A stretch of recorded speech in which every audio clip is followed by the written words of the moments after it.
Olha aqui, a gente tem que ter compromisso com a informação, né? Não com a espetacularização da baixaria, em qualquer área. Isso que vem agora é uma informação.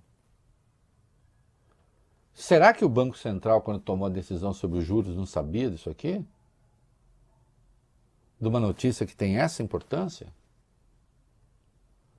Do que eu estou falando? Quando se aprovou a PEC da transição, qual foi a grande gritaria, Bob Furuia, Larissa? Oh, o déficit primário vai para a ordem de 230 bilhões, 2% do PIB, mais de 2% do PIB, não foi isso?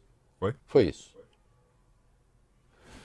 O governo tem de apresentar sempre um apanhado das contas, né? Um apanhado trimestral das contas. E o que foi que nós ficamos sabendo hoje? Vai lá.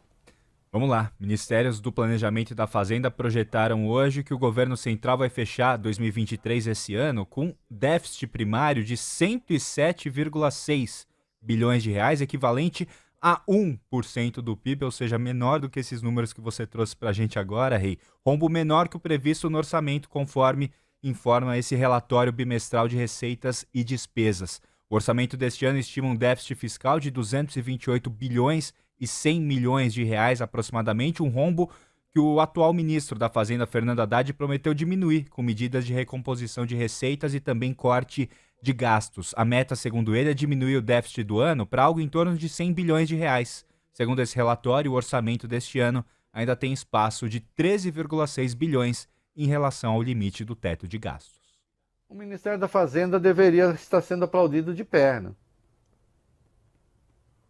Então você, antes de fechar 3 meses de governo, se prevê um déficit 121 bilhões menor do que aquele que foi projetado à época e que serviu de alarde para os terroristas da economia.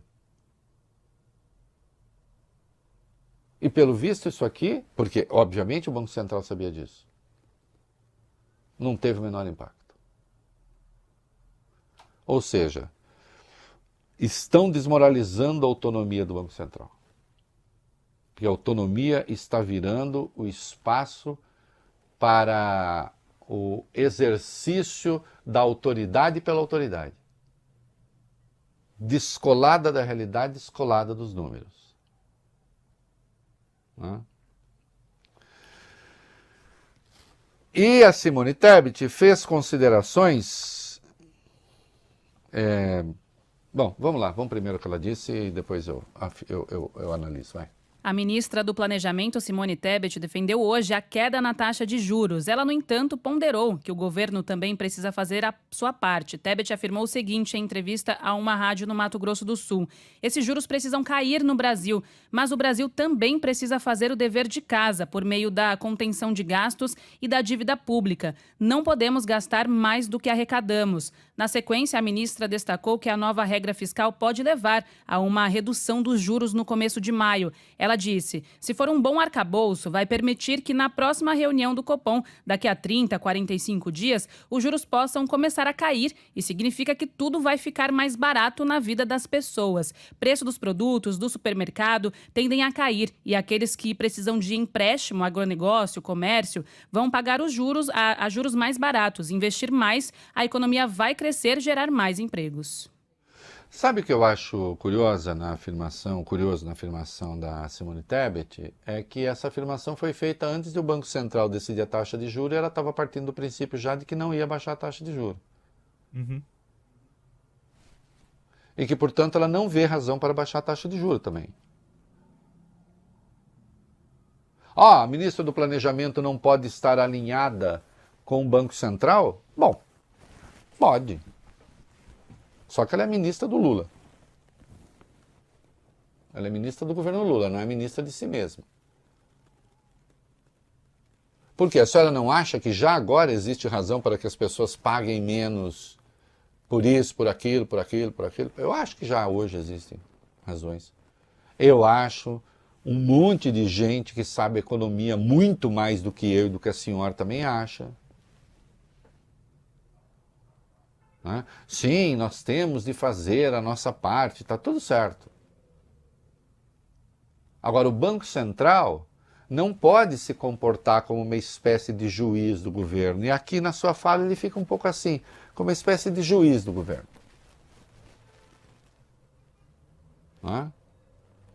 Claro, todos aqueles, a esmagadora maioria que apostaram que o juros seria mantido em 3,75%, estão satisfeitos porque, né, o Banco Central demonstrou que não é independente deles, nem é autônomo em relação a eles.